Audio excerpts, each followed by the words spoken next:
Les lourdes portes en chêne de l'orphelinat Saint-Jude s'ouvrirent en claquant, laissant entrer la tempête de neige cinglante de Chicago, ainsi qu'un homme dont la réputation était plus glaciale que la glace à l'extérieur. Ryder Blackwell n'était pas du genre à sauver les gens. C'était à cause de lui que les gens avaient besoin d'être sauvés. Il était venu récupérer une dette de sang, entouré d'hommes vêtus de manteaux épais dissimulant des armes à feu illégales.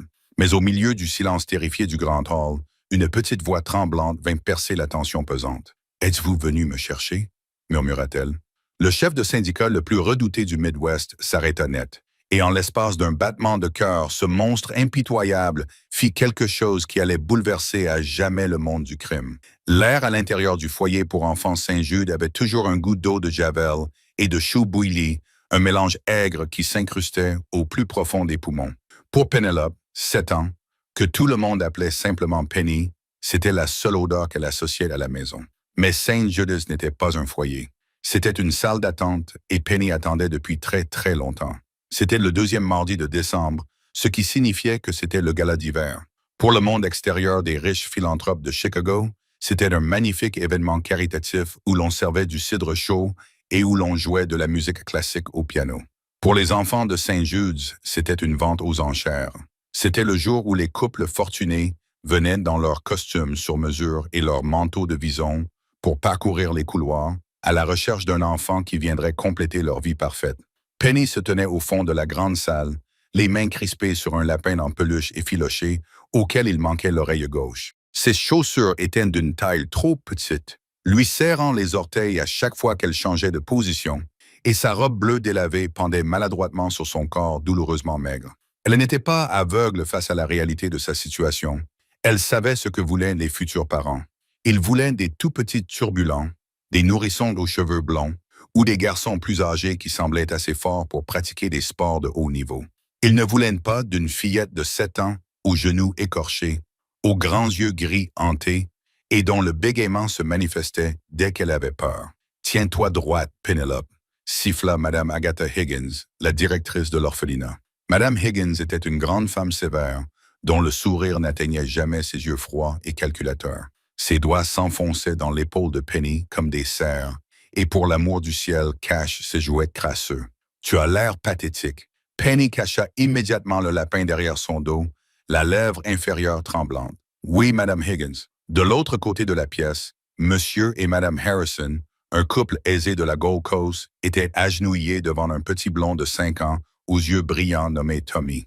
Madame Harrison pleurait de joie, repoussant les cheveux du garçon en arrière. « Il est parfait. » La femme sanglotait de bonheur auprès de son mari. « C'est exactement ce pourquoi nous avons prié. » Penny les observait avec une douleur si profonde dans la poitrine qu'elle avait du mal à respirer. Elle avait répété son sourire toute la matinée devant le miroir fissuré de la salle de bain. Elle s'était brossé ses cheveux noirs indisciplinés jusqu'à en avoir mal au cuir chevelu. Elle avait même essayé de se mettre sur la pointe des pieds pour paraître un peu plus grande, un peu plus capable. Mais au fil des heures, les couples passaient devant elle. Certains lui offraient un sourire poli et compatissant. La plupart la regardaient simplement à travers, comme si elle n'était qu'une tache sur le papier peint. À 16 heures, le grand salon se vidait. 7 enfants avaient été choisis. On faisait leurs valises. Les enfants restants étaient raccompagnés en silence vers leur dortoir par le personnel au visage sévère. « Personne ne m'a choisi », murmura Penny pour elle-même, cette prise de conscience s'abattant sur ses frêles épaules. Ce n'était pas la première fois qu'elle était laissée pour compte. Mais aujourd'hui, ce rejet la piquait d'une manière si définitive qu'il brisa quelque chose en elle. « Bien sûr qu'ils ne t'ont pas choisi », lança Madame Higgins d'un ton sec, ayant entendu ce murmure alors qu'elle comptait les chèques de dons sur son bloc-notes. Elle se tourna pour lancer un regard noir à la petite fille. « Regarde-toi. Tu te faufiles dans l'ombre comme un fantôme. Tu ne prends pas la parole. Tu ne souris pas correctement. Pourquoi quelqu'un voudrait-il s'encombrer d'une fille comme toi alors qu'il y a des enfants parfaitement normaux disponibles? Va au sous-sol et trie le linge. Je ne veux pas voir ta tête de misérable pour l'instant. » Des larmes, chaudes et abondantes, piquèrent les yeux de Penny, mais elle savait qu'il valait mieux ne pas pleurer devant la directrice. Pleurer signifiait pas de dîner. Elle acquiesça silencieusement, fit demi-tour et se glissa hors du grand salon. Mais elle n'alla pas au sous-sol. L'épuisement émotionnel était trop lourd. Au lieu de cela, Penny se faufila dans le couloir de l'aile ouest, un passage strictement interdit aux enfants. Il menait au bureau privé de Madame Higgins. Juste devant la porte du bureau se trouvait un petit placard à manteaux poussiéreux où la directrice rangeait ses manteaux d'hiver.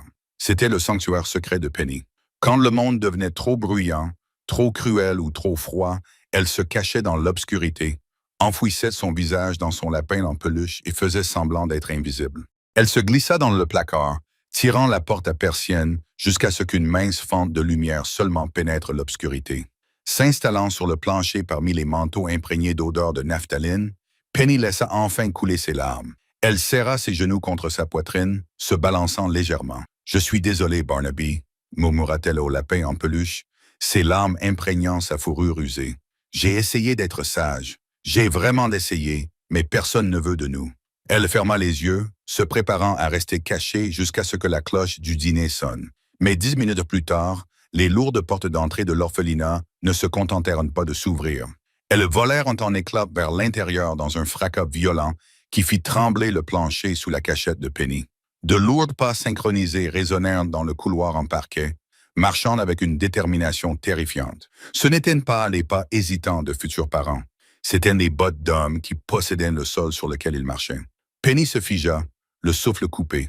À travers les lattes de la porte du placard, elle jeta un œil dans le couloir sombre. Un groupe d'hommes imposants, vêtus de costumes sombres sur mesure et de longs manteaux de laine, déferlait dans le couloir, se dirigeant droit vers le bureau du directeur. Mais c'était l'homme au centre du groupe qui dominait l'atmosphère de la pièce. Il était grand, avait les épaules larges et se déplaçait avec la grâce prédatrice d'un loup acculé. Ses cheveux sombres étaient peignés en arrière, et ses traits aristocratiques et anguleux semblaient sculptés dans la pierre. Ses yeux, même dans la faible lumière, étaient d'un bleu glacial qui promettait une destruction absolue. C'était Ryder Blackwell. Pour la presse People, c'était un magnat de l'immobilier impitoyable. Pour la police et la pègre, c'était le roi incontesté du syndicat de Chicago. C'était la violence incarnée dans un costume à $1000, et il avait l'air complètement furieux. Madame Higgins, quoi?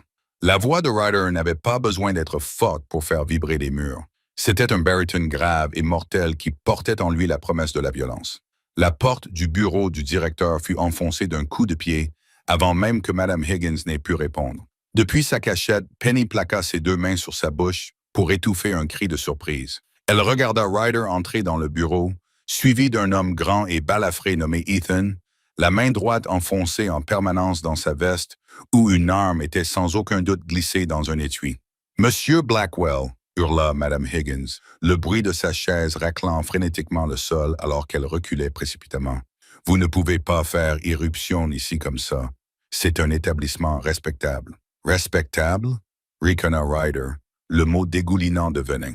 Il s'avança davantage dans la pièce, posant ses mains à plat sur son bureau en acajou. « Tu crois que blanchir 3 millions de dollars de l'argent des Bratta via un fonds caritatif pour enfants te rend respectable, Agatha? Tu croyais vraiment que je ne découvrirais pas que mon propre territoire servait de blanchisserie à mes ennemis? Je ne sais pas de quoi tu parles. » Madame Higgins mentit, la voix brisée par la terreur. Ryder n'éleva pas la voix. Il se contenta d'incliner la tête, un geste d'un calme terrifiant. « Ethan. » Ethan s'avança et claqua un épais dossier en papier craft sur le bureau.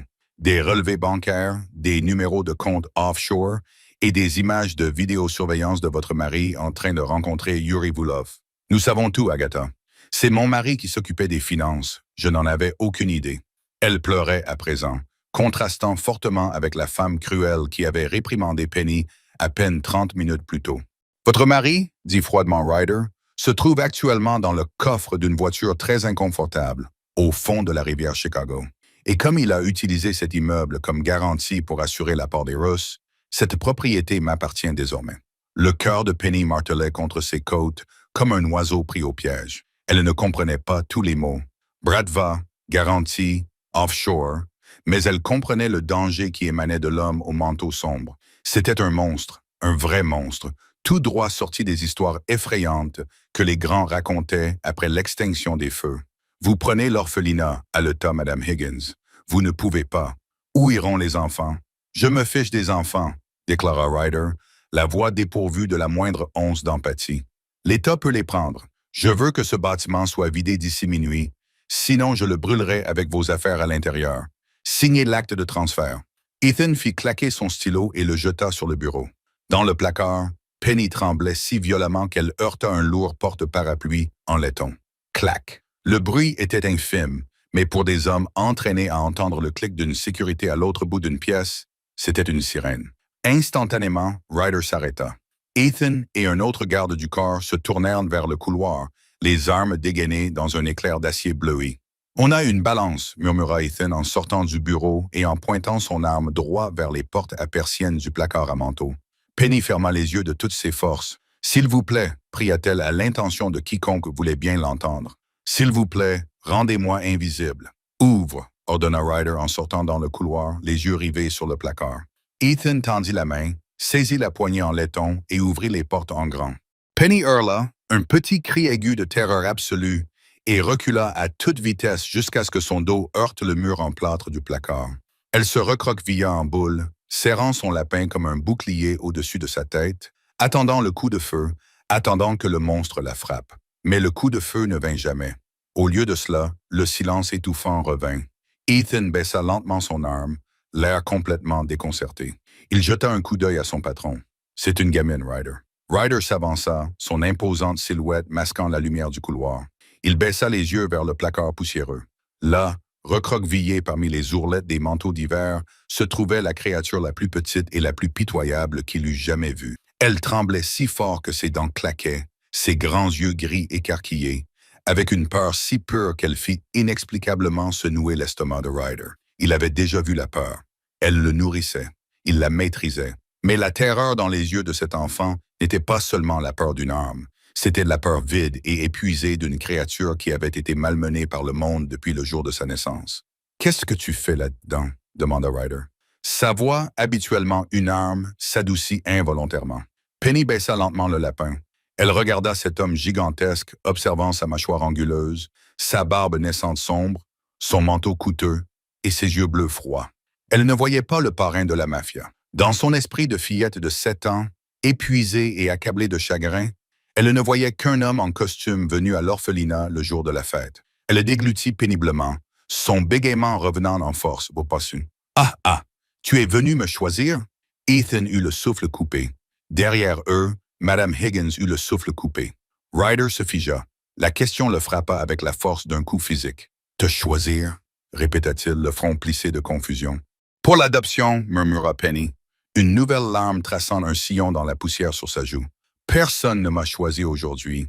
Ils ont pris Tommy et Sarah, mais personne ne m'a choisi. Je te promets que je serai sage. Je sais que je suis petite, mais je peux récurer les sols très vite. » Quelque chose se brisa dans la poitrine de Ryder Blackwell. Un homme qui avait ordonné des exécutions sans ciller. Un homme qui avait bâti un empire sur le sang et le béton, ressentit une soudaine et violente vague de rage protectrice qui l'aveugla complètement. Il regarda ses chaussures éraflées et trop petites. Il regarda ses genoux écorchés. Il regarda la façon dont elle sursautait instinctivement lorsqu'il changeait de position. « Monsieur Blackwell, veuillez l'excuser », bredouilla nerveusement Madame Higgins en sortant de son bureau. « C'est une enfant perturbée. Penelope est gravement traumatisée, totalement inadoptable. Une marchandise endommagée, en réalité. Je vais la faire envoyer au sous-sol immédiatement. » Avant que la directrice n'ait pu finir sa phrase, Ryder passa à l'action. D'un mouvement fulgurant, il plaqua Madame Higgins contre le mur, en la saisissant à la gorge, son avant-bras appuyant contre sa trachée. Les gardes du corps ne bronchèrent pas, mais Madame Higgins laissa échapper un râle étranglé et terrifié. « Dites encore un mot à son sujet, » murmura Ryder, le visage à quelques centimètres de celui de la directrice. « Et je vous couperai la langue pour la donner à manger aux chiens errants de la ruelle. Hochez la tête si vous comprenez. » Madame Higgins acquiesça frénétiquement, le visage virant au violet. Ryder la lâcha, dégoûté. Il se retourna vers le placard et, lentement, délibérément, s'agenouilla, ruinant le pli de son pantalon à $1000 sur le parquet poussiéreux. Il était désormais à la hauteur des yeux de Penny. « Comment tu t'appelles, Piccolola ?»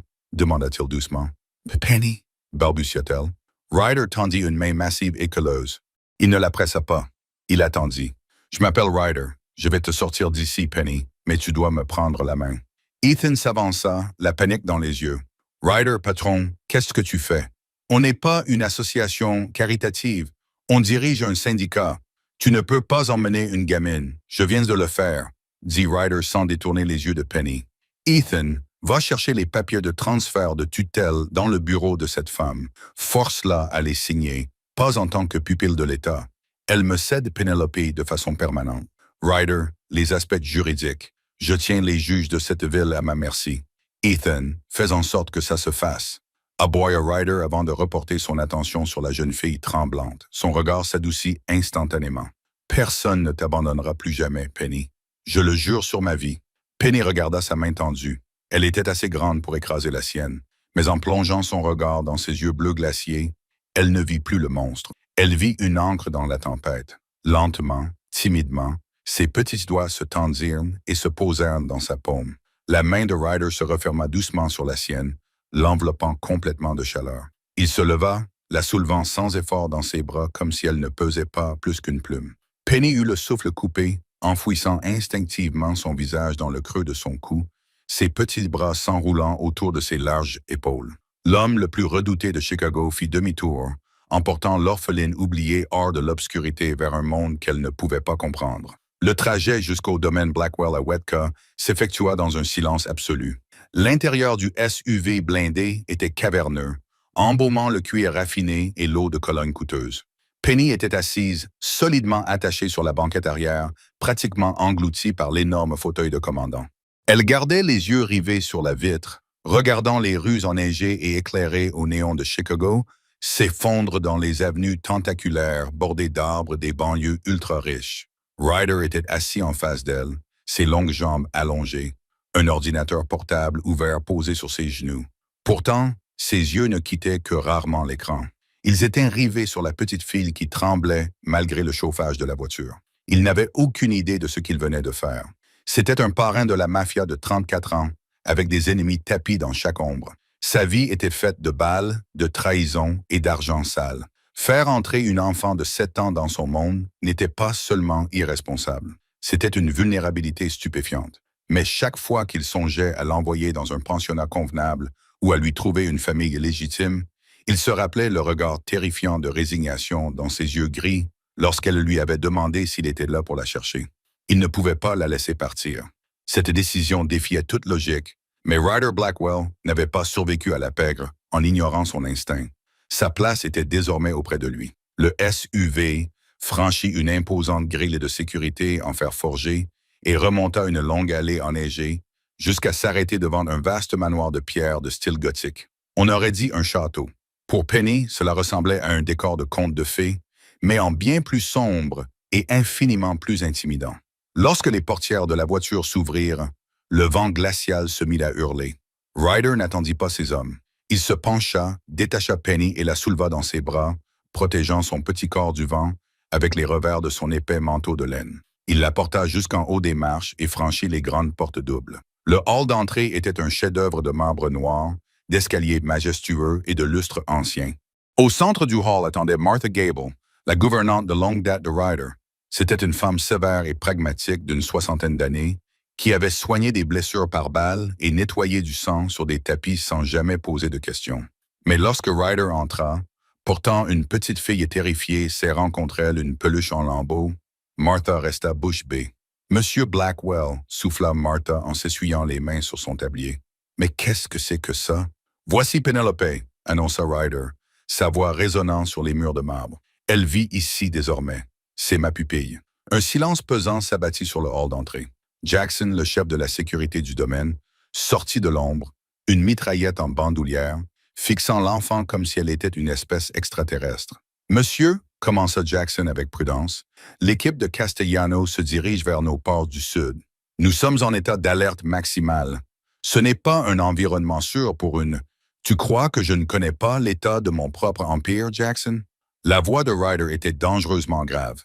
Il tourna son regard glacial vers le chef de la sécurité. « Doublez la garde du périmètre, triplez les effectifs aux portes. Personne ne s'approche à moins d'1 kilomètre de cette propriété sans mon autorisation. Si quelqu'un pose des questions, elle est sous ma protection absolue. Quiconque la regarde de travers aura affaire à moi. » Il se tourna vers Martha. « Préparez une suite d'invités, celle à côté de ma chambre principale. Achetez des vêtements, des jouets, tout ce dont une enfant de 7 ans a besoin. Faites venir un pédiatre d'ici demain matin pour lui faire passer un examen complet. »« Oui, Monsieur Blackwell, » répondit Martha, retrouvant aussitôt son attitude professionnelle, bien que son regard s'adoucit lorsqu'elle regarda Penny. « Bonjour, Penelope. Je suis Madame Gable. As-tu faim, ma chérie? » Penny, toujours accrochée au cou de Ryder, jeta un coup d'œil et fit un signe de tête à peine perceptible. « Je vais demander au chef de préparer des macaronis au fromage. Viens avec moi, ma chérie. » Martha tendit les bras pour prendre l'enfant. Mais alors que les mains de la gouvernante s'approchaient, Penny poussa un gémissement et resserra son étreinte sur Ryder comme un étau, enfouissant son visage plus profondément dans son col. La panique soudaine de la fillette était palpable. Elle ne connaissait pas cette femme. Elle savait seulement que l'homme gigantesque qui la tenait était celui qui l'avait emmenée loin de Madame Higgins. Ryder fut momentanément paralysé. Il n'était pas du genre à réconforter. Il cassait des os. Il ne les soignait pas. Pourtant, sentant son petit cœur battre à tout rompre contre sa poitrine, un instinct étrange et féroce prit le dessus. Il posa maladroitement sa grande main sur son dos, la frottant en cercle lent et régulier. « Ça va aller, » murmura Ryder, d'une voix si douce que Jackson et Ethan échangèrent des regards perplexes. « Tu n'as pas besoin de l'accompagner. Je vais te porter jusqu'à la cuisine. » Plus tard dans la nuit, la réalité de la situation s'imposa véritablement. Penny avait été baignée par Madame Gable et vêtue d'une chemise de nuit en soie qui lui faisait facilement 4 tailles de trop, destinée à une adolescente. Elle avait été installée dans un immense lit à baldaquin, dans une chambre plus grande que tout le dortoir de Saint-Juderay. Mais cette grandeur ne lui apportait pas la paix. Elle lui procurait de l'agoraphobie. Les ombres dans les coins de la pièce s'étiraient comme des griffes, et le silence inconnu du manoir était assourdissant comparé à la toux et aux pleurs incessants de l'orphelinat. À 2 heures du matin, un coup de tonnerre soudain et violent fit vibrer les lourdes vitres. Une tempête hivernale faisait rage dehors. Penny se redressa d'un bond dans son lit, haletant. Dans sa panique à moitié endormie, elle oublia où elle se trouvait. Elle crut être de retour dans le placard, attendant que Madame Higgins la tire de là par les cheveux. Tremblant de manière incontrôlable, elle attrapa Barnaby le lapin, glissa hors du matelas imposant et se faufila hors de la chambre. Le couloir était faiblement éclairé par des appliques murales. Elle erra sans but, tel un petit fantôme dérivant dans les couloirs d'un bastion mafieux. Elle passa devant des peintures à l'huile et de lourdes portes en chêne fermées, avant de remarquer finalement un filet de lumière dorée s'échappant de sous une porte au bout du couloir. Elle l'ouvrit sans un bruit. C'était le bureau privé de Ryder. La pièce sentait le scotch de luxe, le tabac et l'huile à armes. Ryder était assis derrière un immense bureau, les manches retroussées, dévoilant des tatouages sombres et complexes qui grimpaient le long de ses avant-bras. Éparpillés sur le bureau, il y avait des plans des docks de Chicago, des liasses de billets de 100 $ et un pistolet Glock démonté qu'il nettoyait méthodiquement. Il était dans son élément, calculateur, mortel, entouré des outils de son métier sanglant. Il entendit le plancher craquer avant même qu'elle n'ait entièrement franchi le seuil de la pièce. En une fraction de seconde, la main de Ryder saisit la glissière du pistolet, l'enclenchant d'un coup sec, et il visa directement la porte. Penny se figea sur le seuil, les yeux écarquillés comme des soucoupes, fixant le canon de l'arme. Lorsque Ryder reconnut qui c'était, il laissa tomber l'arme sur le bureau comme si elle le brûlait. Une rare lueur d'horreur sincère traversa son visage. Il jura violemment entre ses dents en italien, passant une main sur son visage fatigué. « Penny !» expira-t-il en repoussant sa chaise. « Tu ne devrais pas surprendre les gens dans cette maison. »« Ce n'est pas sûr, » dit-il. Elle resta clouée sur place, serrant son lapin contre elle, la lèvre inférieure tremblante. « J'ai eu peur, » murmura-t-elle, sa voix à peine audible par-dessus le vent qui hurlait dehors. Le tonnerre grondait fort. « Et c'est trop grande là-dedans. Les ombres me regardent. » Ryder regarda l'argent, le pistolet et les cartes de son empire illicite. Puis il regarda la fragile enfant vêtue d'une chemise de nuit trop grande, debout pieds nus sur son tapis personne. Il ne savait pas comment être un père. La plupart du temps, il savait à peine comment être un être humain, mais il savait comment être un protecteur. Il se leva, contourna le bureau et s'agenouilla devant elle. Il ne lui a pas dit que les monstres n'existaient pas dans l'ombre. Il savait mieux que quiconque qu'ils existaient. « Tu as peur du noir ?» demanda-t-il doucement. Penny acquiesça en pleurant. Ryder la prit dans ses bras. Il l'emmena jusqu'à un grand canapé Chesterfield, un cuir moelleux près de la cheminée. Il s'assit, l'installant bien à l'abri sur ses genoux. Le feu crépitait, projetant une lueur orange et chaleureuse sur eux. « Tu n'as plus besoin d'avoir peur du noir, Penny, » dit Ryder, sa voix grave grondant dans sa poitrine, vibrant contre sa joue. « Tu sais pourquoi? » Elle leva les yeux vers lui. ses yeux baignés de larmes reflétant la lumière du feu. Pourquoi? Le regard de Ryder se durcit, devenant quelque chose d'indestructible, d'ancien et d'effroyablement dévoué. Parce que les monstres qui vivent dans le noir ont une peur bleue de moi. Et tant que tu seras avec moi, rien au monde ne pourra plus jamais te faire de mal. Penny posa sa tête contre sa poitrine, écoutant le rythme lent et régulier de son cœur. Pour la première fois de sa vie, l'odeur d'eau de Javel et de chou avait disparu, remplacée par le parfum de la fumée de bois et de la sécurité. Alors qu'elle fermait enfin les yeux et sombrait dans un sommeil sans rêve dans les bras du parrain le plus redouté de Chicago, Ryder Blackwell fixait le feu, sachant que sa vie d'isolement impitoyable était terminée. L'impensable s'était produit. Il avait trouvé un cœur, et celui-ci tenait actuellement un lapin à une oreille. 3 mois s'étaient écoulés depuis la tempête de neige qui avait amené Penelope au domaine Blackwell à Wetka. Pendant ce temps, le vaste manoir de pierre avait subi une métamorphose étrange. Le centre froid et calculateur du syndicat du crime le plus impitoyable de Chicago disposait désormais d'une salle de jeu dédiée au 2e étage, avec des murs aux couleurs pastel et une immense maison de poupées. Les hommes lourdement armés qui patrouillaient le périmètre avaient appris à adoucir leur regard sévère, et il n'était pas tout à fait rare de voir Jackson, le chef de la sécurité au caractère bien trempé, enjamber avec précaution les crayons de couleur éparpillés dans le couloir. Penny revenait lentement à la vie, telle une fleur affamée enfin exposée au soleil. Ses joues s'étaient arrondies grâce au flot incessant de pâtisserie maison de Martha, et ses yeux gris hantés reflétaient désormais des étincelles de curiosité sincère. Pourtant, le traumatisme de Saint-Jude et la peur profonde de l'abandon persistaient. Elle s'éloignait rarement de Ryder, le suivant comme une petite ombre silencieuse chaque fois qu'il était dans la maison. Pour Ryder Blackwell, le changement était radical. L'homme qui régissait le trafic d'armes illégales, de stupéfiants et d'extorsion dans tout le Midwest, se retrouvait à reprogrammer ses rendez-vous avec de dangereux barons de la pègre pour ne pas manquer l'heure du coucher de Penny. Il était devenu farouchement, violemment protecteur envers elle. Aux yeux du monde extérieur, il était toujours un monstre, mais pour Penny, il était le mur infranchissable qui se dressait entre elle et les cauchemars. Cependant, dans le milieu, une prétendue douceur était une invitation au massacre. C'était un mardi après-midi pluvieux. Ryder tenait une réunion de haut niveau dans la salle à manger, la table en acajou recouverte de manifestes d'expédition provenant des quais de Navy Pier. Autour de la table étaient assis ses principaux locataires, une bande d'hommes dangereux qui régnaient sur les rues de Chicago. Parmi eux se trouvait Vincent Russell, un caporeggio ambitieux et impitoyable qui dirigeait les rackets du sud de la ville. La famille Castellano teste nos frontières près d'Englewood, déclara Vincent en tapotant la table avec un stylo en or. Et Yuri Vulov n'a pas oublié les 3 millions que tu as brûlés quand tu as pris l'orphelinat, Ryder. La Brata se restructure. Ils prennent de l'assurance. Il faut leur frapper fort. Envoyer un message avant qu'ils ne pensent qu'on est à bout de souffle. Ryder se cala dans son fauteuil, ses yeux bleus glacés fixés sur Vincent. Volkov est un charognard. Laisse-le fouiller dans les restes.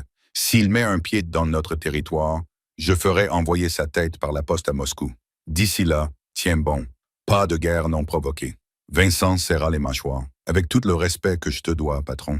Les gars en parlent. Ils disent que tu es distrait. Que tu passes plus de temps à jouer au papa avec ce gamin errant qu'à diriger les rues.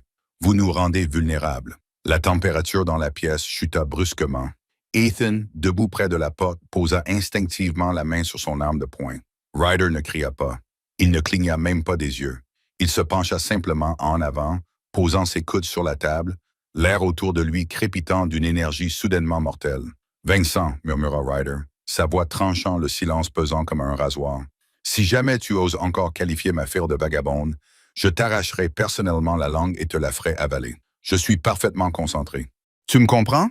Vincent déglutit péniblement, le sang se retirant de son visage. « Oui, Ryder. Compris. » Avant que la tension ne puisse se dissiper, les lourdes portes enchaînées de la salle à manger s'ouvrirent en grinçant. Les lieutenants se raidirent et se retournèrent pour voir Penny debout dans l'embrasure de la porte. Elle portait une salopette en jean et tenait une feuille de papier à dessin, son lapin en peluche, Barnaby, fermement serré sous son bras. Elle se figea en voyant la pièce remplie d'hommes imposants et balafrés, ses yeux s'écarquillant de panique immédiate. « Je suis désolé, » balbutia-t-elle en reculant d'un pas rapide, les jointures blanchissant alors qu'elle s'agrippait au cadre de la porte. « Je ne savais pas. Je vais retourner dans ma chambre air. L'aura terrifiante qui entourait Ryder s'évanouit instantanément. Il se leva, ignorant les regards perplexes de ses capos, et s'avança vers elle. Il s'agenouilla là, dans son costume sur mesure, complètement indifférent aux hommes impitoyables qui l'observaient. « Ça va, Piccolola ?» dit Ryder doucement, repoussant une mèche de cheveux noirs derrière son oreille. « Tu n'as pas besoin de te cacher. Qu'est-ce que tu as là? » Penny hésita puis étendit timidement la feuille. C'était un dessin grossier au crayon représentant une grande silhouette sombre tenant la main d'une petite silhouette debout devant une grande maison grise. « Je nous ai dessinés, » murmura-t-elle. Ryder prit le papier, la poitrine serrée par une émotion à laquelle il ne savait toujours pas donner de nom. Il regarda le dessin, puis la regarda à nouveau, lui offrant un sourire rare et sincère. « C'est un chef-d'œuvre. Je vais le mettre sur mon bureau. » Il lui tapota doucement le nez. « Va chercher Madame Gable dans la cuisine. Dis-lui que j'ai dit que tu pouvais avoir un biscuit avant le dîner. » Le visage de Penny s'illumina d'un petit sourire fragile. « D'accord. » Elle se retourna et détala dans le couloir. Ryder la regarda s'éloigner, son expression s'adoucissant jusqu'à ce qu'elle soit hors de vue. Lorsqu'il se leva et se retourna vers la table, le père indulgent avait disparu. Le parrain de la mafia était de retour. Son regard était plus froid et plus vide qu'auparavant. « La réunion est terminée, » ordonna Ryder. « Surveillez les frontières. J'emmène Penny au conservatoire de Lincoln Park demain. Je veux que le périmètre soit sécurisé par des équipes avancées. Ethan, tu viens avec moi. » Alors que les hommes sortaient en file indienne, Vincent s'attarda une fraction de seconde, les yeux brillants d'une rancœur sombre et calculatrice avant de se retourner et de disparaître sous la pluie. Le conservatoire de Lincoln Park était une oasis luxuriante et humide d'orchidées exotiques, de fougères imposantes et d'allées sinueuses en verre. Pour Ryder, c'était un cauchemar logistique avec trop de lignes de vue, mais il avait loué l'ensemble des lieux pour l'après-midi. Il voulait que Penny voie les papillons. Il voulait qu'elle vive une expérience magnifique qui ne s'accompagne pas d'un sentiment de peur. Penny était complètement captivée. Elle marchait quelques pas devant Ryder, la tête penchée en arrière tandis qu'elle observait un immense papillon morpho-bleu virevolter près du plafond de verre. Elle portait une robe d'été jaune que Madame Gable avait choisie, ressemblant en tout point à une enfant normale et heureuse. Ryder l'observait à quelques mètres de là, les mains enfoncées dans les poches de son pantalon sombre. L'espace d'une seconde, en écoutant le doux ruissellement des cascades intérieures, il s'autorisa à imaginer une vie où cela serait sa seule réalité. Une vie sans argent sale, sans le syndicat, sans avoir à surveiller constamment les issues. « Patron », murmura Ethan en s'approchant de lui, son oreillette brillant faiblement. L'équipe de reconnaissance de Jackson a donné des nouvelles. L'entrée sud est verrouillée. On a les lieux entièrement pour nous. « Surveillez bien le périmètre », répondit Ryder, les yeux rivés sur Penny qui se penchait pour inspecter une orchidée rose vif. « Elle est heureuse, Ethan. Regarde-la. Il y a quelques mois, elle n'osait même pas parler plus fort qu'un murmure. Tu as fait une bonne chose, Ryder. Peut-être la seule chose vraiment bonne que nous ayons jamais faite. »« Papa, regarde !» s'écria soudain Penny en pointant son petit doigt vers un bouquet de lys aux couleurs vives. Le mot « papa » frappa Ryder avec la force d'un coup physique. Elle ne l'avait jamais appelé ainsi auparavant. C'était une offre timide, une déclaration profonde de confiance absolue. Il prit d'une inspiration, un sourire chaleureux effleurant ses lèvres alors qu'il s'avançait vers elle. « Je les vois, Penny. » Crac! Le bruit d'un coup de feu étouffé brisant du verre trempé est distinct. Un claquement sifflant et sec, suivi d'une pluie d'éclats. Avant même que le cerveau de Ryder n'ait pu analyser la menace, son instinct prit violemment le dessus. Il bondit en avant à une vitesse fulgurante, plaquant Penny contre le sol en pierre juste au moment où une balle de gros calibre s'enfonçait dans la jardinière en calcaire où elle se tenait une fraction de seconde auparavant. « À terre !» rugit Ethan en dégainant son arme et en tirant à l'aveuglette vers les passerelles au-dessus de la serre. Le chaos éclata dans ce paradis. L'air humide se remplit du crépitement assourdissant des coupes de feu, des cris du verre qui volaient en éclats et de l'odeur viscérale de la pierre pulvérisée et de la cordite. Penny hurla. Un rugissement, un son pur de terreur absolue qui déchira l'âme de Ryder. « Je te tiens, je te tiens. » Ryder grogna presque, couvrant complètement son petit corps tremblant de son imposante carrure. Il protégea sa tête de ses mains, sentant ses larmes brûlantes contre sa peau. Elle sanglotait de manière incontrôlable, serrant Barnaby le lapin comme si sa vie en dépendait. « 3 tireurs! Passerelle hurla Ethan depuis le poste de commandement, ripostant sous le feu ennemi. Ryder dégaina son arme, ses yeux bleus glaciers virant au noir sous l'effet d'une rage meurtrière et impie. Quelqu'un avait déclaré la guerre à sa fille. Quelqu'un avait osé pointer une arme sur la seule chose pure de sa vie désolée. « Ethan, couvre-moi », ordonna Ryder. Alors qu'Ethan déchaînait d'une rafale de balles, Ryder prit Penny dans ses bras, pressant son visage contre sa poitrine pour qu'elle ne voie pas la violence. « Ferme les yeux, Penny. Ne les ouvre pas avant que je te le dise. » Il sprinta à travers le feuillage dense, se déplaçant avec une agilité terrifiante pour un homme de sa taille. Les balles sifflaient à leurs côtés, déchirant les plantes exotiques et ricochant sur la charpente métallique de la serre. Ryder ne fuyait pas. Il contournait l'ennemi. Il se faufila à travers les fougères épaisses. Son esprit était une machine froide et calculatrice. Il aperçut une ombre se déplacer sur la passerelle au-dessus de la vitrine d'orchidée. Sans ralentir, Ryder leva son arme d'une main, tout en serrant Penny contre lui de l'autre, et tira 2 fois. Un corps lourd s'écrasa depuis la passerelle, traversant les vitrines et atterrissant sans vie sur le chemin de pierre. « Papa !» hurla Penny en enfouissant son visage plus profondément dans sa chemise, tremblant violemment. « Je suis là. Tu es en sécurité », murmura-t-il en continuant d'avancer.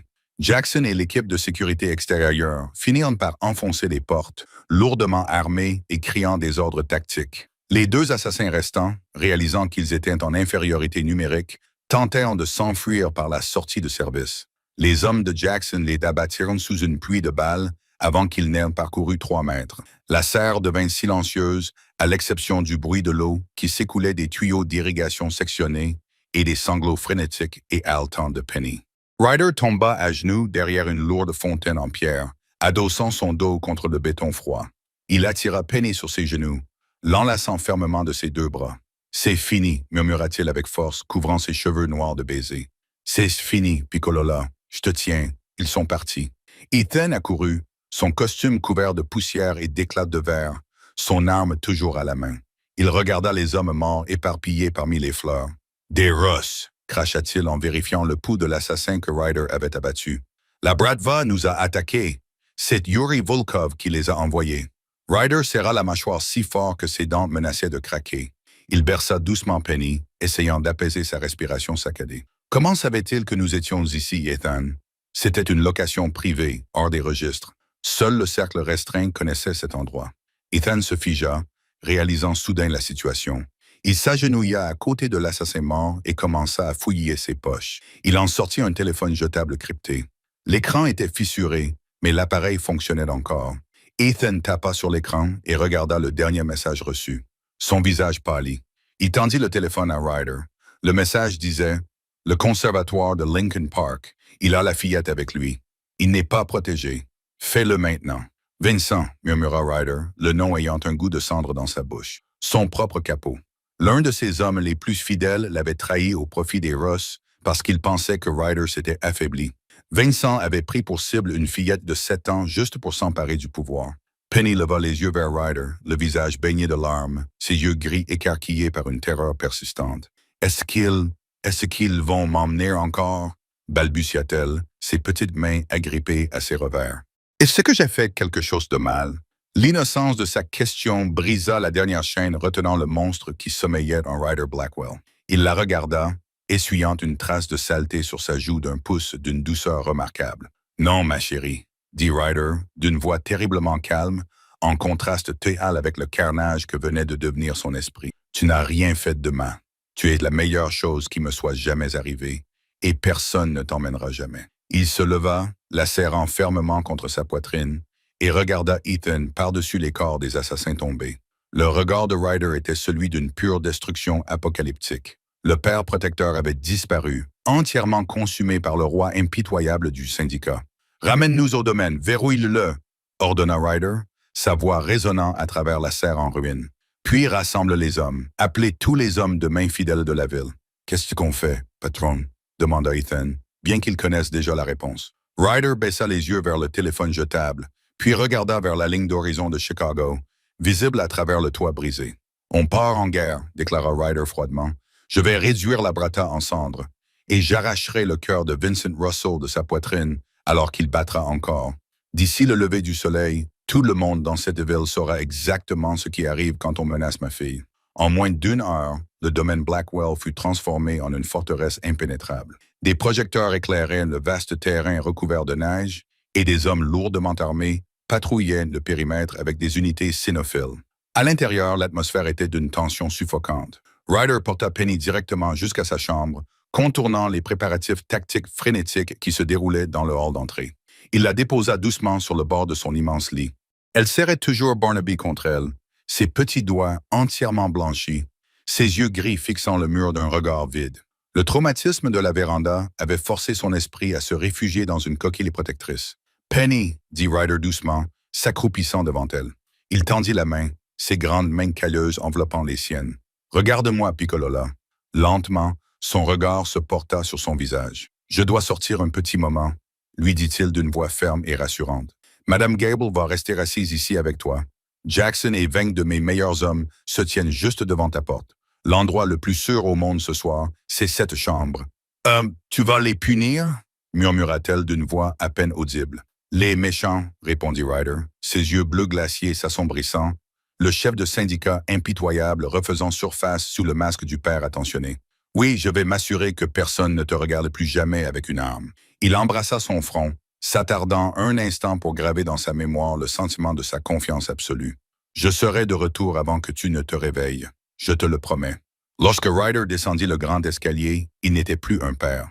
Il était le diable en personne. Il avait troqué son costume sur mesure contre une tenue tactique noire, un gilet en Kevlar et tout un arsenal qui le faisait ressembler à une armée à lui seul. Dans le hall d'entrée, Ethan et 30 des hommes de main les plus impitoyables du syndicat attendaient, le visage empreint d'une détermination sinistre. Vincent Russell se cache dans l'ancienne usine de conditionnement de viande du quartier de Fulton Market, rapporta Ethan en armant le chargeur de son fusil d'assaut. Il a environ 40 hommes avec lui. Yuri Vulov est dans son penthouse sur Waka Drive, en train de célébrer ce qu'il considère comme un coup réussi. « Divisez les équipes », ordonna Ryder d'une voix grave et terrifiante qui résonna contre les murs de marbre. « Ethan, tu prends l'équipe 2. Fais irruption dans le penthouse de Volkov. Je ne veux pas qu'on l'arrête. Je ne veux pas qu'on l'interroge. Je veux qu'on le jette de son propre balcon. Fais en sorte que ça ressemble à un tragique accident russe. »« Et Russell ?» demanda Ethan. « Russell est à moi, » déclara Ryder d'un ton sec. « Personne ne le touche à part moi. » Le convoi de SUV noir mat quitta Wetka comme un cortège funèbre, semant la mort dans les rues de Chicago. La ville, inconsciente de la guerre souterraine, scintillait sous la nuit hivernale. Mais dans l'ombre du Fulton Market, le sang allait couler. L'assaut de Ryder contre Vincent Stronghold n'était pas une fusillade. C'était une exécution. Ils enfoncèrent les lourdes portes en acier de l'entrepôt à l'aide d'explosifs C4. Le souffle de l'explosion brisa les vitres des bâtiments voisins.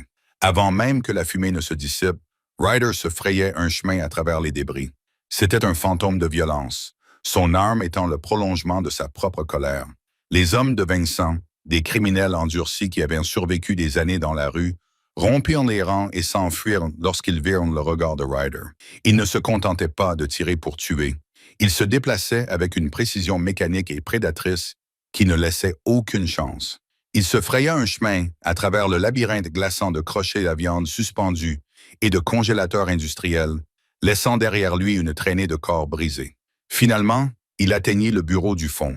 D'un coup de pied, il arracha la porte de ses gonds. Vincent Russell se précipitait vers l'escalier de secours, un sac de voyage rempli d'argent liquide serré dans ses mains. Il se figea lorsque Ryder entra dans la pièce, le canon de son arme pointé directement sur sa poitrine. « Ryder, attends !» hurla Vincent en lâchant le sac. L'argent se répandit sur le béton taché de sang. C'était du business, juste du business. Volkov m'avait promis les parts de Southside. Tu t'es adouci, Ryder. Tu as fait entrer un boulet dans la famille. Ryder ne dit pas un mot. Il s'avança lentement, le silence dans la pièce assourdissant comparé au bourdonnement dans les oreilles de Vincent. « Je t'ai servi pendant 10 ans, bredouilla Vincent, reculant jusqu'à heurter le mur de briques, la sueur ruisselant sur son visage. « Tu vas me tuer pour une gamine errante sortie d'un orphelinat. Elle n'est même pas de ton sang. » Ryder s'arrêta à 1 mètre de lui. Il baissa son fusil, le laissant pendre à sa sangle tactique. Puis, d'un geste d'une rapidité fulgurante, il sortit son lourd couteau de combat. « C'est ma fille, » murmura Ryder, ses mots empreints d'une certitude mortelle absolue. « Et tu as pointé une arme sur elle. » Vincent se jeta en avant dans un ultime geste de survie, Mais il était désespérément dépassé. Ryder dévia son coup de poing maladroit, enfonçant son genou dans l'estomac de Vincent, avant de le faire pivoter et de le projeter tête la première contre le mur de briques. « Tu voulais me prendre mon cœur, Vincent », siffla Ryder à son oreille, sa prise aussi ferme qu'un étau d'acier. « Alors, je vais prendre le tien. » Le cri qui résonna depuis l'entrepôt de Fulton Market cette nuit-là devint un récit édifiant légendaire dans le milieu de Chicago. À 3 heures du matin, les opérations de la Bratva dans la ville étaient entièrement démantelées.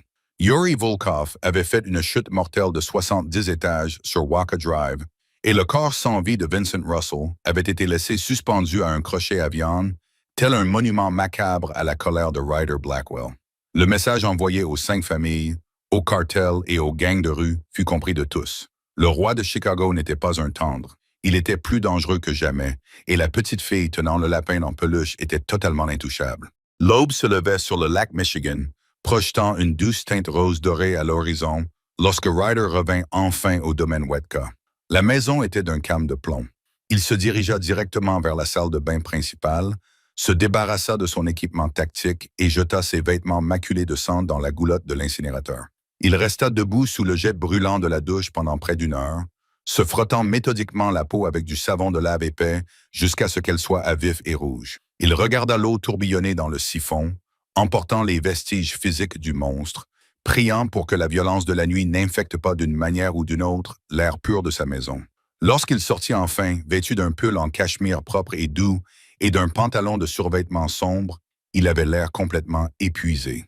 L'adrénaline s'était dissipée, laissant derrière elle le poids lourd et écrasant de sa réalité. Il marcha silencieusement dans le couloir et poussa lentement la porte de la chambre de Penny. Madame Gable dormait dans un fauteuil confortable dans un coin, une couverture tricotée tirée sur ses genoux. Mais Penny était réveillée. Elle était assise au milieu de son immense lit, entourée d'oreillers, traçant du doigt les coutures de l'oreille restante de Barnaby. Quand elle entendit la porte grincer, elle redressa brusquement la tête. En voyant Ryder debout là, sain et sauf, la peur s'évapora instantanément de son petit visage. Elle repoussa les couvertures, se précipita vers le bord du lit et se jeta dans ses bras avant même qu'il ait eu le temps de se préparer. Ryder la rattrapa en douceur, enfouissant son visage dans son épaule, fermant les yeux très fort.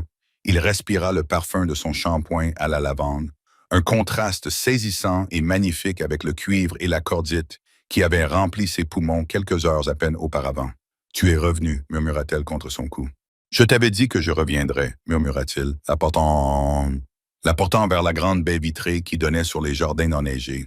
Il s'assit sur le siège rembourré de la baie vitrée, l'installant confortablement sur ses genoux, tandis que le soleil matinal les inondait de ses rayons. « Les méchants sont partis, Penny.